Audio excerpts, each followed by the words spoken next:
guys, welcome to the Katie Halper Show. Thanks so much for listening. Today's show comes from our monthly live taping. Our guests are Nelini Stamp, the National Membership Director for the Working Families Party and the co-creator of Resist Trump Tuesdays. Our other guest is Sarah Jaffe, journalist, writer, and author of the book Necessary Trouble, Americans in Revolt.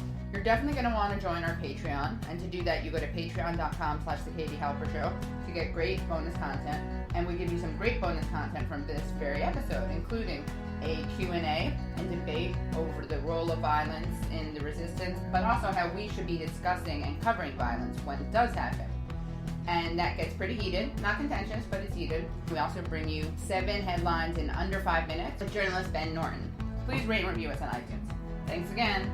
Our first guest all the way to the left is an organizer, activist, native New Yorker, and she is the National Membership Director for the Working Families Party and the co-creator of a little something called Resist Trump Tuesdays. Put your hands together for Nelini Stamp. Hey everyone, thanks for having me, y'all. Yeah. Thanks for coming. Yeah. I'm just moving so we're more of a semicircle. Okay, cool. Yeah. And then to my left, we have a journalist, writer, podcast host, Belabored. Yes. Is a Nation Institute fellow and writes for places like The Nation, Salon, Dissent in These Times, and is, of course, the author of this great book, Necessary Trouble, which, by the way, Lower Flanders Coles. I'm trying to do her, flattened, muted English accent. Lower Flanders Coles. Necessary Trouble is necessary reading, and Jaffe's arrival is something to celebrate. That's not bad, right? Anyway, thank you. And because Sarah used to work at Grit TV. I did. This is how we met. Yeah, is that how you met? Oh, yeah. All I remember is that we were at some conference. What was it? We were at some convention conference thing, and the song Fat Bottom Girls came on. Oh, you gonna take me home tonight? Oh, down beside that red firelight. Oh, you gonna let it all hang out? Fat bottom girls, you make the rockin' world go round. And you were like, Katie, this is our song. And that's how we broke bread. You had me at Fat Bottom Girls. I mean, some things are, important. It's true, yeah. Freddie Mercury is one of them. It's Freddie true. Mercury, by the way, Iranian, gay. Isn't he dead? Is the source, but the thing? Zoroastrian. Oh, yes. So maybe he's Persian Zoroastrian. I mean, all I know is that Mike Pence and Donald Trump would really hate him, so. Well, one would hate him a lot more. Which one, because he would be bringing stuff up in him. How queer... You mean the guy that calls his wife mother? Yeah. Mother. I feel like that's just a bad old movie. I love you, Mommy dearest. I love you, Tina, darling. Yeah. Yeah. Mike Pence is a bad old movie. What's wire hangers doing in this closet when I told you no wire hangers ever? $300 dress on a wire hanger. We're gonna see how many wire hangers you've got in your closet. Yes, Mommy dearest. When I asked you to call me that, I wanted you to mean it. Yeah, but at least we have him to... In power. Yeah. We're doomed. Yeah. So this is I'm really excited to talk to you guys because a lot of our show, we talk about what could happen, what should happen to change. We'll talk about, what would be a good idea. We talked last week about whether a general strike would be a good idea, whether it would be a bad idea. And there's a lot of kind of theorizing that happens. And, some of us may still talk about the Bernie Clinton thing. I don't know why. I have Very no self-indulgent and totally irrelevant to how we move forward. But I thought it'd be great to have people who are actually kind of doing boots on the ground, pavement pounding activity, as well as documenting. Pavement pounding activity. Yeah, that's what I'm going to call it next. Yeah. It's going on your business card, isn't it? Yeah, pavement pounding. Nelini Stamp, membership director in pavement pounding activities. Yeah. Of pavement pounding activities. So, Nelini, could we start with you, and can you tell us a little bit about, just as a start off, how you conceived of the idea of Resist Trump Tuesdays and why it came about and what you guys have done so far?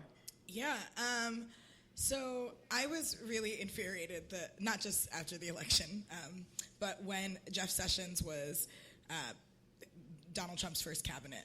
Jefferson Sessions. Yeah. Jefferson Beauregard. Beauregard Sessions. What a foghorn leghorn name that is. Yeah. He was born in Selma, Alabama, too, in like 1930 or something like that. I don't know. He's probably not that old, but and I was super infuriated. A lot of folks were kind of just, we were just trying to figure out in working families, like, what do we do in this moment?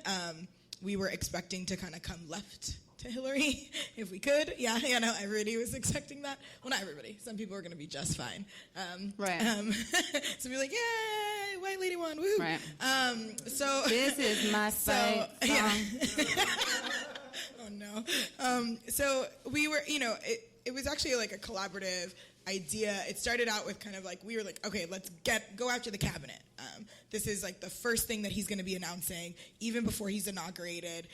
They're probably going to be terrible. If Beauregard Sessions is the first pick, like, who knows what's next? And of course, the hits came coming in. Exactly. Ooh, yeah. You're like, how deep is his bench? Yeah, exactly. It was like Tillerson. Oh, great. It just kept on and on and on and on and on. And we were like, okay, we wanted to do actions. And then, somebody was like, let's do something weekly. And we were like, can we? Like, do we actually have the strength of that?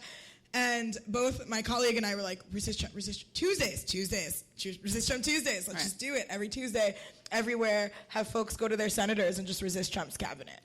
Did you have to check with Reverend Barber of Moral Mondays? No, but it was definitely inspired by that, right? It was definitely inspired by Reverend Barber, what they have been doing for the last 2, 3, 4 years now. Wow, it's been a minute now. 2013? Yeah. Wow, 3 years. Yeah. They just actually did their moral march this last weekend, I think, the HK on J. And we saw how going every Tuesday and having a weekly thing is like church. Right? You do it for church. You do it for any religious expression experience that you meet once a week. And we were just trying to figure out that coven, that coven of social justice warriors every week. And one of the things that was really great too about the Tuesday concept was the lovely Trump Tuesdays, and how that sounded, and also that the first day of the 115th Congress was Tuesday, January 3rd. Right. So we were like, all right, that's it. It's like totally meant to be. And we've been doing them since the first one was in December. We did a trial run at Senator Gillibrand's office before the holidays. And we sang, please vote no, please vote no, please vote no. And she kind of did. Yeah, she literally did. Yeah. So there's 8 people who caroled at her office in December, and she was did you do and it Jesse was there, and Joel, and so it was. Did you do it like the song "Please Don't Go"? That no, one? No. Let it snow, let it. It was before the holidays, and we were like, Trump's cabinet is frightful, right? And I want to work with you guys. I want to offer my services. I'm very good at writing covers. That's amazing. I do them with actually our friend Ava Farkas, who some of you may know from the Metropolitan Council on Housing, executive director, also a lyricist with me. We did what? Sorry. Oh, and she and I did that cover that you've all heard of Obama, the Rihanna Stay song. You are a neolib and you are hawkish, but something in the way you move. Anyway. Makes me feel like I can't live without you, and Trump is really scary, and I want you to stay. Yeah, we played that on the radio, and I also have a music video that you can look at. So Ava helped me with the lyrics. Yeah, no, terrible. Google Rihanna Stay Katie Halpern. We're gonna need some help with Disney stuff. I can do it every week. We're going I'm not after kidding. Disney I need to exercise that muscle. So is there a mailing list for Resist Trump Tuesdays? Okay. And how is it that you get people organized? Are they because I've seen the Twitter account, but is there a hey, we're doing this Tuesday? Like, how far ahead is the calendar? Not really. I mean, it hasn't been really far ahead. It's a distributive model. We've been doing it really decentralized. ResistHere.org is where we have a bunch of our tool set, the action tools. We have an action map for folks to put up their actions across the country. Mm-hmm. People have been just doing, it's really been growing on its own, right? There's Resist Trump Tuesdays Atlanta, which is great. They just started. Las Vegas, Chicago. Washington, Seattle, and so people have just been starting it. And what we've been doing is working with what really kind of the catalyst was doing a call the day after the Women's March with Move On, Indivisible, and Working Families Party, and it had 60,000 people tuning in. It was actually the largest conference call of tuners ever. We just didn't have Guinness on it. So it was noted on USA Today as one of the largest conference calls. And so that kind of was the catalyst. And we are going to continue to do these Sunday calls, not all the time, but we're going to do it before. We're having a call this Sunday. And People's Action and Center for Popular Democracy have joined on. And we're also going to do calls through near, before and after big marches and action, so people have something to do after them, like the Science March, the Tax Day March that we're really involved in. That's, because everybody's calling for marches these days. It's great. It's so crazy that there's a scientist march. Yeah. I love it. I love a political climate where it feels like I'm in a movie where everybody's in white lab coats and they're like, no, the Earth is round. And everyone, but real, we are actually there. I mean, we've been there for a while, but nobody actually had a march in Washington. Right. So now we're oh, maybe we should do. Well, finally, those eggheads are getting politicized. Yeah. Those what? Eggheads. Eggheads. I was a science teacher, by the way, in a prior life. So I want to ask Nelini. I want to ask you more stuff about kind of organizing and Working Families Party. But first, I want to bring Sarah in. And ask you, Sarah, about how your book relates to the Trump victory. When you wrote this, what did you think would happen? And now that he's won, how has that kind of either confirmed or challenged some of the reporting that you've done here? I mean, I did not expect Donald Trump to be president.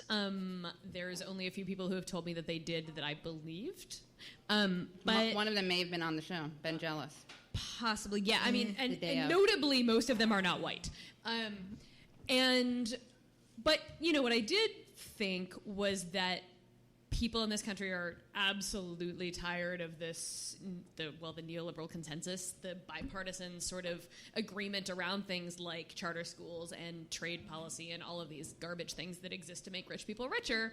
And Donald Trump, he's full of crap, but he campaigned very skillfully against these things that people are mad about, and that at least some of us could have told you that people were mad about. TPP. The TPP, NAFTA. When you roll into Indiana, I did a reporting trip to Indiana this summer, and you say Clinton in Fort Wayne, Indiana, and they hear NAFTA. And the fact that Hillary Clinton did not see fit to campaign in places that have been devastated by policies that are associated with her last name, fairly or unfairly, was a huge mistake. And whether or not we thought that the distribution of a few million votes was going to be slightly different than it was, I could have told you that people were mad at the things they're mad at. And I keep thinking about this guy that I actually start the book with, this guy J.D. Meadows, who was on. We started talking about Grit TV. He was a guest on Grit TV in early 2010, and he was a guy who had joined the Tea Party. And he had joined the Tea Party because he was mad about bank bailouts and the Benchcraft plant in his town getting shut down and moving to China. Sounds reasonable. And he's in Ripley, Mississippi, and, unfortunately, there is no Working Families Party in Ripley, Mississippi, although there might be now, who knows. We're going to start it. Any listeners who are from Ripley, Mississippi and want to start a Working Families Party, I bet Nelini can help you. Yep. I'm huge in Ripley, Mississippi. You never know, man. Hey, the fact that there have been, there were, women's marches in, tiny towns of a couple hundred people, who the hell knows who's listening? Sure. But anyway, JD might be listening. If he does, JD, email call me. But this is a thing that we could have told you people were mad about, and I also didn't expect Bernie Sanders to get 12 or 13 million votes or whatever it was he got. Right?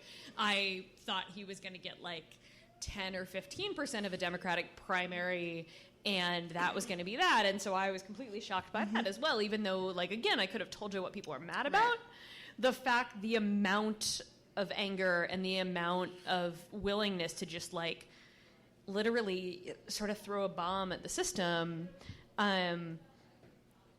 is a thing that, at least some of us have been paying attention to for a while. And how do you guys kind of...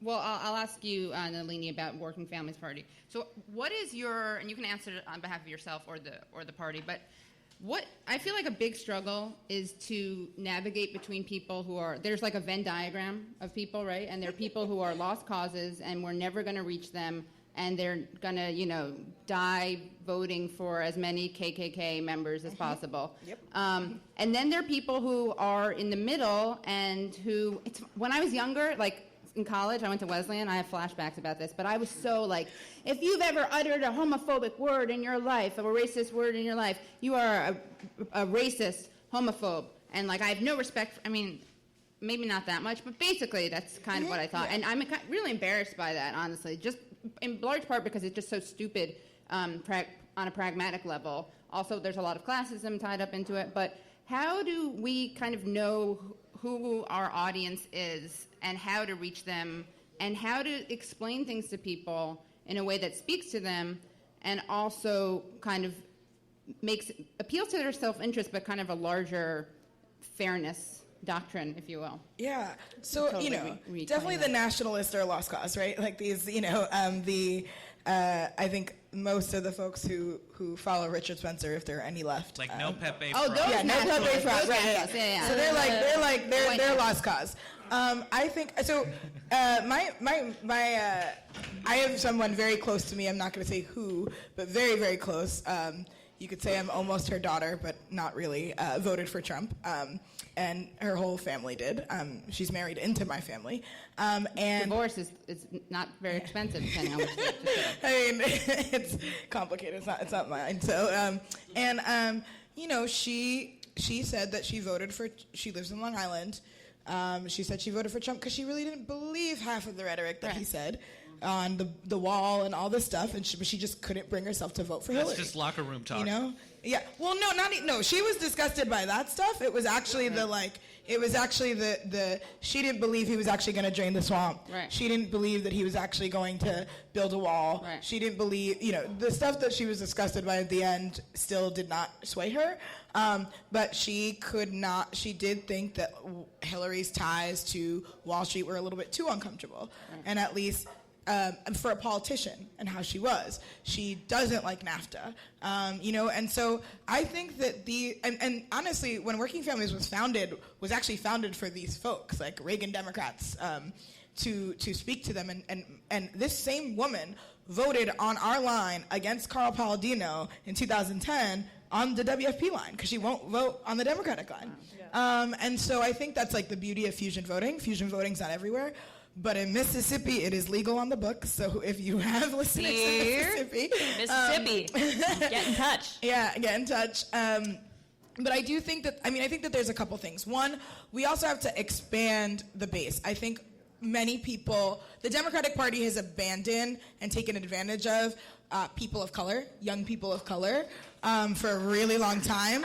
For the last couple of years as the movement for Black And lives. old people of color, no? And I think They're not there's a generation. ageist They're not. in it. They're not ageist in it. Right. They're not ageist in it. But particularly, what I was gonna say is like we've had a large movement for Black lives, and Democrats with the way that they were responding, like police charging their police forces to beat people up, and when now like De Blasio's like police, Like the police are acting way differently than they were when it was the movement for Black lives in the streets. Yeah. And so I do think that I think that we have to expand the base. We can't just, I think for so many times we said, we'll wait for the rising American majority electorate, and that's all talk. You actually have to organize those folks, right? And that has to be their communities organizing those people. And then I do think that I've said this for a really long time, and I don't know how to say it, but white folks, you got to get your cousins together. Like it is. Are you talking about more white barbecues? Stop trying to come to our White barbecues, man. Wednesdays. White Y'all barbecue stop Wednesdays. trying to come to our barbecues and have your own. Yeah, there you go, Wednesday. It's great. And so I think that there's often times where I've been in rooms for years, never know how to say it, but always would just talk with my people of color friends. I'm like, all these white folks think that they're going to organize communities of color, and I just think that there's a wide base of people to be organized, and that's what should happen. And I think that it's both. It's actually getting towards the folks who are disenfranchised in the South, people of color, right? There's a reason why people of color. It's not that they're just going to sit home and vote, but Black women, we showed up. White women, y'all didn't. Well, you did. Well, yeah. You did, Yeah. but you did for Trump. So I think that's a really, I think that's important. And we also have to, I hear a lot of rhetoric of like, oh, now we have to, in funder spaces and we have to now target the white working class. And now it's like this whole shift as if we should abandon these things. And every election, for my lifetime as a semi-adult human who is paying attention, every election, every 4 freaking years, white working class, white working class, white working class. Like, what does that even mean? They don't know what it means. Yeah. Every election, it means something slightly different. This time, it means people in Wisconsin who voted for Scott Walker not once, not twice, but 3 times, and somehow the Clinton campaign took for granted. We can leave that alone. But like, yeah, this idea of like, I don't know. Anyway, is the white working class, was it in the last election, was that Joe the plumber? I mean, it's every time, right? You remember Joe the plumber in 2008, right? Yeah. Joe the plumber, who is like a guy who is neither named Joe nor a plumber. He plumber identified, though, and you can't take that. He did, that's true. Okay, he identified as Joe the plumber. Like, I fix pipes. Yeah. But, identified. right, who was convinced that he was going to start his plumbing business and he was going to make $200,000 a year and didn't want to be above the tax increase that Obama was saying, which is like the world's mildest tax increase. Also, nobody understands how tax brackets work, which is a whole other thing that we can talk about for a while. But there's always a new way to fetishize some sort of white working class, which always means like white men of a certain sort of background in a certain part of the country, which shifts a little bit every time. And it's like people pretend it's not identity politics. It's the most like blatant identity politics ever. But how much of this is, I hate to sound like I'm being like, who will speak for the working class white man? Which, and I have no... They are not hurting for people speaking for them. Right. And the entire media right now is trying to figure out how to speak for them. Most of them badly. Right. I guess it's the old Marxist in me or something, but how are we supposed to... There's nothing wrong with that. There are 2 issues, right? One is like, I keep saying this, but one is a moral, ethical issue, right? Of like, who gets empathy and who deserves patience or whatever and who deserves a chance. That's one thing. The other thing is just like on a pragmatic level. Like, we know the way things work. There's an electoral college. There's votes. You could think of certain sectors of society as whatever, insert the like super disdainful, contemptuous term. Deplorables? Deplorables, yes. As deplorables, backwoods, whatever, joke about not having a lot of teeth, or like a whole family to have a full set of teeth. Or, we think that certain people deserve to have their health care taken away because they voted a certain way. Yeah. Not that anybody wrote that. Or what was that thing about, you mean the Daily Coast? Is that our Daily Coast? Yeah. That was like, thank you for showing what we've kind of been saying. Is the problem. Contempt is like an understatement for that. Very well, yeah. Oh, yeah. And it's very rarely a good look. Right. Yeah, I'm not a masochist. Like, it's really not a good I'm look. like, ooh, hate me now. I'm gonna vote for you. Like who? Like yeah. But that's the thing that's so funny is like it's so all the stuff that these people said. Not to take it back to the Bernie Hillary. That's clearly not about Bernie. I'm basically saying neoliberal versus what? Real progressive? Is that what it's for? I mean, we're a bunch of socialists here, but we're a bunch of communists. It's palatable for the rest of the anti-Hillary folks who are clearly more anti-Trump. But like. The left. The left. Yeah, the real left. We are the left. Yeah, we kind are. of. Leave that one alone, too. Yeah, we talked about that. We had Amberly Frost and Carl Bayer on the show to talk about it. Alone. So, the example, what was it, in Pittsburgh, where where were they celebrating the Daily Coast thing? Where they were celebrating? Oh, in Appalachian. Oh, Appalachian. Whatever. To me, Pittsburgh is the Appalachia. There are a lot of things. Right. But don't they get that it's like, it's not, I get that's what you say to your friends behind closed doors. Like, those people deserve it. There are like some level, like, there's like anger that you can have that is justified, that like I can be real. Like, my parents voted for Trump, and I've had a very hard time talking to my parents since the election. Right. I managed to have a fight with my parents on Thanksgiving while not even going home for Thanksgiving. Like, I was in New York, and Peter and I were just back there. We're just sitting around the house, and I still managed to have a phone call with my dad in which we got in a screaming fight. I And it wasn't even understand about that. Columbus. It was not about Columbus. Or Israel. Well, it was sort of about Israel. Oh, well, That's there- another there story. you go. But this is like, I understand the anger and the genuine, like, how could you vote for this? How could you do this? How could you listen to what he said and think that that was okay? Like, that's real. It's also not a great political program. Exactly. With, like, I wrote a piece once upon a time called "Your Feelings Are Not Politics," which is still yeah. true. Where was that? At Dame Magazine, which I've Wow, yeah. Sarah, you blessed that place. Hey, they let me write good, whatever the hell I good. want. They're very good to me. Do people vote with their feelings or with? Oh, absolutely, and that's the Yes. thing. That's Not facts. Yeah. That was like part of the part of the problem was everybody trying to be like, these are all the facts and the reasons why Trump is terrible, Right. and nobody cared.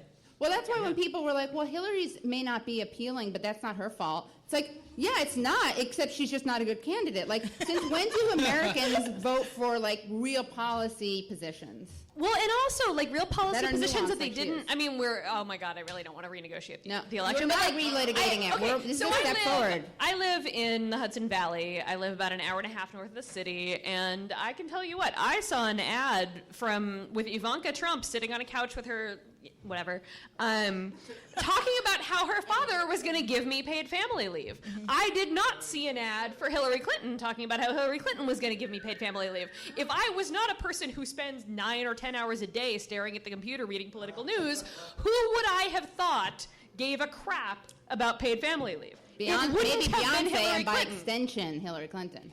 Well, I mean, Beyonce But you need her to get on board with that, yeah. Beyonce was busy doing other things, and slightly, in fact, more important and further left things. Right, yeah, it's At the Super Bowl than- last year. Yeah. So much better than this year's So much Super Bowl. better, yeah. So much. I mean, I'm really upset. Beyonce, I and love also the Beyonce Falcons. was like throwing down and donating money to like Yeah. get people out of Right. jail. Right. Like Beyonce Oh, put yeah. real money on real shit. Put real money on stuff. Put Beyonce websites and Colin on. Kaepernick, Like, man. I'm actually what should have happened I didn't was know Beyonce should have been Hillary's campaign manager. Or and how then, about and then like 2020, she should have. Beyonce I'm going to take it one step further. How With about, Oshun as her. how about VP. instead of Tim Kaine? Oh, why not Beyonce instead of Tim Kaine? Yeah. No, I really actually. Why yeah, not yeah. anyone instead of I Tim Kaine? actually Why are want we talking about Beyonce and Maxine Waters to be the ticket in 2020. I love Maxine One Waters. woman, just a one woman Beyonce. ticket? No, yeah, Beyonce and Maxine. Oh, I mean, Maxine I didn't hear Waters. the Beyonce part. I was like, yeah, Maxine Waters could hold it down for 2. Yeah, she also she could. could. I mean, let's face Maxine Waters it. should have told But So yeah, this election. So sucked, you know, I mean, But how do we do that? Because we isn't do part what? of it that, like, run Beyonce for how do president. we how do we handle the not? Oh my God! I just feel like identity politics is huge, and it can like Huge. break or make us, right? Well, and we should understand again that like the way that the white working class is discussed these days is not actually about class in like a Marxist sense or even a sociological sense. It's literally in a white dude identity politics sense. It's literally like it's because I mean, if we want to talk about class in America, there are a whole lot of things we have to talk about. Even if we want to break it down in like sociological terms as opposed to just like straight like the proletariat terms, there's still a lot of Don't tease me. complicated shit. But like when Trump says the working class, what he thinks about is like some white dudes who work in environmentally destroying industries and factories, and like those things are real, and the fact that those people have been completely abandoned by both parties, basically everyone, and you know, we say like, okay, well, you know, coal mines should go away. That's great. Coal mines should go away. In fact, there used to be labor leaders in the coal industry who would say things like, we need to create a world where no man has to go down into the bowels of the earth to drink coal, who was, Like by the Trump way, did? assassinated by, well, hey man, Trump comes out of the miners. That's the, and Richard what I Trumka mean. comes out of Yeah. like the, yeah. No, this is Jock Blonsky, He's the who was president. actually, Oh, his okay. entire family was assassinated by his rival in the miners union, which is a whole really complicated, fascinating story. What decade is this? 70s. Pre-Harlan County, post-Harlan County? I'm just trying to. We'll look it up later. We'll make a timeline. Post Harlan County. Hey, but this, kiddo. yeah. Coal miner activist history. Get involved. Figure it out. Get it. Some shit. Get it. Jock Hashtag Black Blonsky, Lung Miners Matters. for Democracy. That this. I know Miner's Life. I know the song Miner's Life. Miner's Life is like So- a sailor. so- We'll talk about that later. But like the idea of identity politics being like code for politics that includes anybody who isn't a white guy. Oh no, sorry, is no, like, that's not what I mean. I mean no. I think I know. Yeah. I mean the Cory Booker as King Oh man, thing. And, Cory Booker. And it's not like I'm not a. I hate Cory Booker. All it's this cool. stuff doesn't matter. I'm not like it's all Cory class. It's all class, and none of that matters at all. I'm not that at all. And the big irony is all the people who are accused of being like vulgar Marxist, class reductionists are like way more attentive to race stuff, and they see an interconnection than the people who talk about race and don't see any relevance of class, right? But I am worried that like it'll be used the way it was this time as a way to kind of push the neoliberal agenda in a way that seems woke, right? Because no one's going to be like, that's too much health care. We don't want to give people that much health care. So they're just going to be like this guy with like 10 penises coming out of his hands, which he waves in Hillary's face. Was it the Keith Ellison was running? Yeah, He's running for DNC chair, and one of the guys who was coming out against him was saying that because he's Muslim, he won't understand LGBTQ. Who's that? Really? Keith Ellison. Can we talk about Keith Ellison? So woke. We're going to bring it all back around to Nazi punching. Yeah. Everybody's favorite topic. So this is a story I should give credit to my boyfriend who's sitting in the back of the room here, who is from Minneapolis, where Keith Ellison is also from, where Keith Ellison made his bones as a young civil rights attorney, among other things, defending a guy who punched a Nazi in the face, possibly with the Nazi's own brass knuckles. Oh, that's so. Keith Ellison is on the side of the Antifa. But I thought we had to be all nonviolence. No. Oh, well, I mean, we can go. Let's. Wait, I want to go. I want to go there. Actually, I want to go. I want to go there. Let's go non-violently through ideas. Wait, I think we should go to the Nazi punching and general strike. Whether or not you may. Oh my God. No, keep going. I'm not cutting you guys off. Oh yeah, no. I think. Well, one thing I do have to say, identity politics, really quickly, is that I think we do have to find a. I think the left still is in our language, and this is always what I struggled with identifying as. I mean, I identify. I'm on the socialist communist spectrum, but for a while I used to be like, I'm not identifying myself with shit because it's really academic. I didn't go to college. I'm a high school dropout. I'm pushed out of my neighborhood that we're in right now. Like there's just tons of things, right? That like just is that I think that the left does to actually push out people without us knowing it. And the way that we talk about identity sometimes is that very framework, right? I mean, you said yourself in college was kind of like, right. And I was that way during Occupy when I was like, oh yeah, it's just really problematic. Oh yeah, blah. I'm gonna have to interrogate that. Yeah, exactly. Unpack it. Yeah. Let me just unpack. I need a point of process right now. So that's what I just think, and we need to start to figure it out. So that's all I'll say about that. And I actually do think that like following black and brown leadership, especially black and brown working class leadership, helps in that fight. Right. That's what I've noticed, hanging in spaces like Mi Gente and with trans folks that are working class, that are, they're not talking about it like we talk about it in academic circles, and that's really important.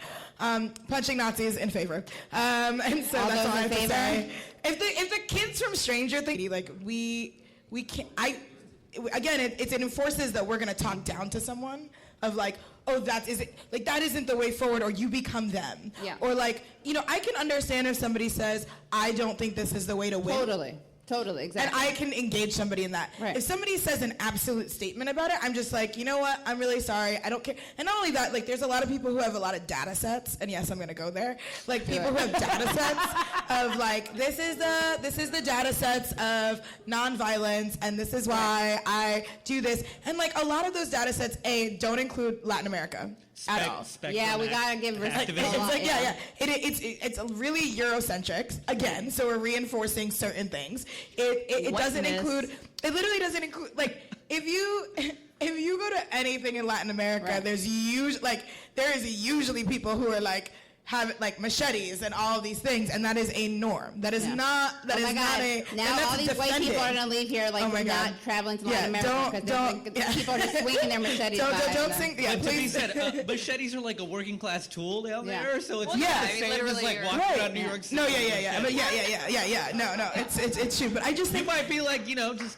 But what is our working class tools? Right? I mean, we have working class tools. Anyway, that's a whole nother. But I do think that so the folks who have the data sets and have the tools, like it's also not about. It's a lot of it is about. Oh, well, how successful, but what is success? Right. Success to certain people is that, it's not a civil war in 10 years.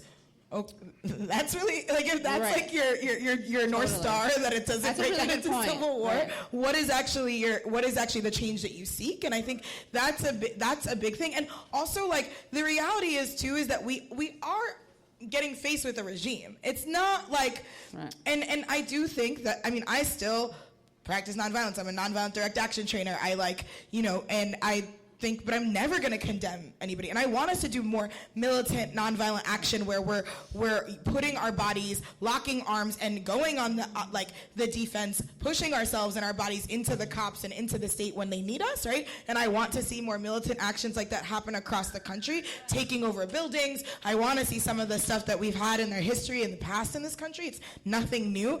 And I am not the Young Lords, the Black Panthers, Young Lords taking over hospitals. We might need to do that to protect what we have left.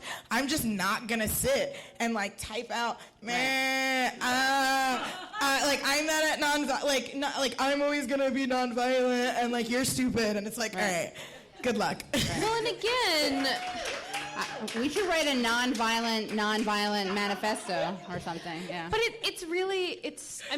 there are so many levels here that annoy the crap out of me, and they've been. I mean, like I emailed a friend of mine this. You lost someone really into nonviolence. I did. No, that's my husband. I know.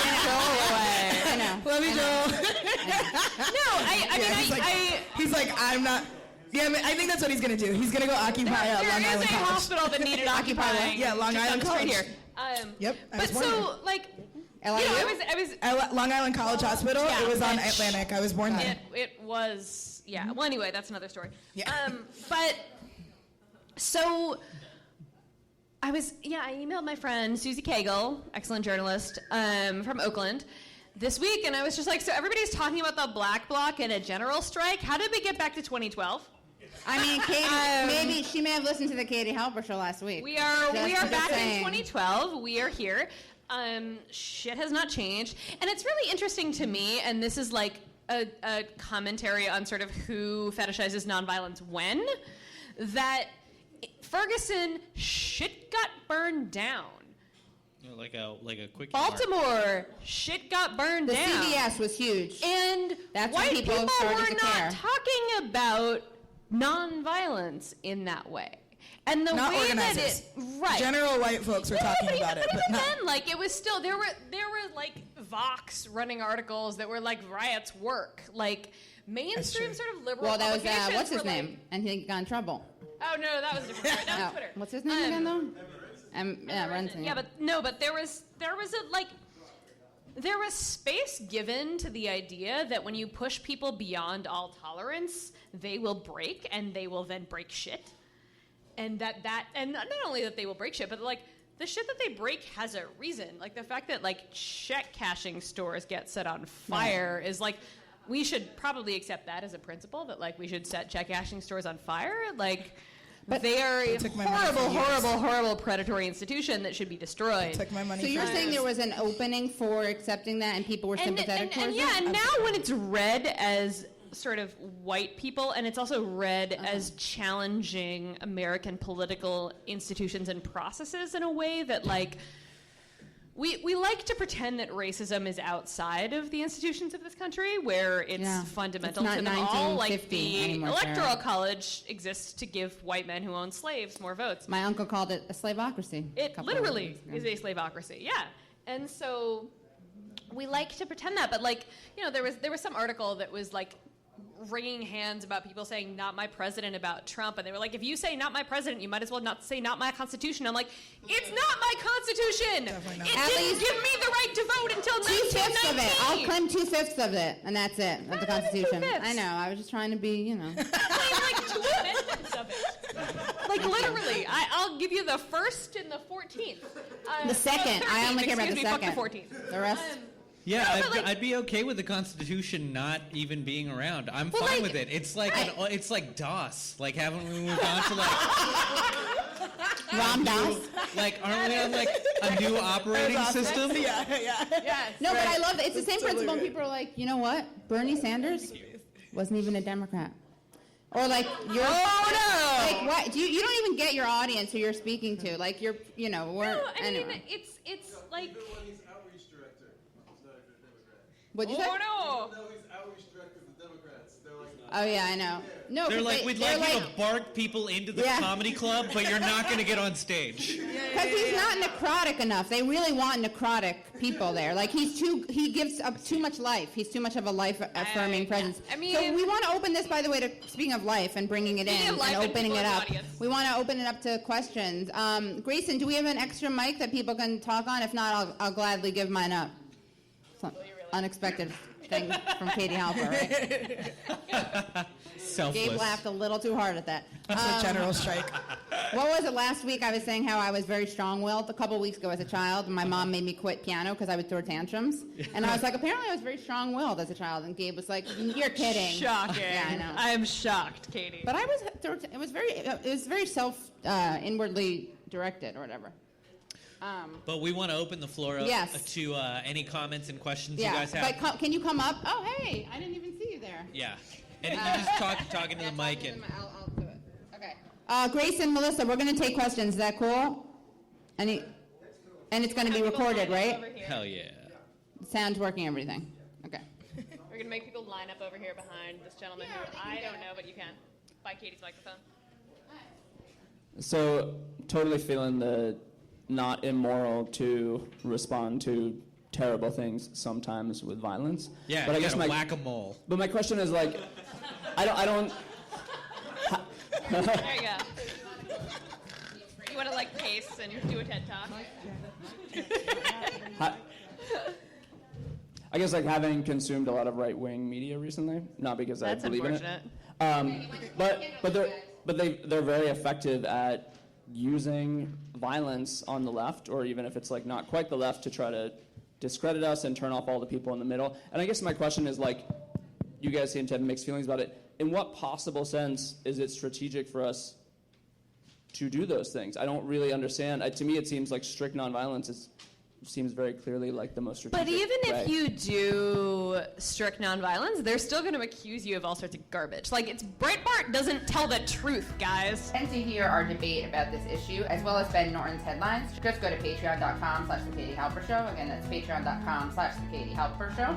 And please rate and review us on iTunes.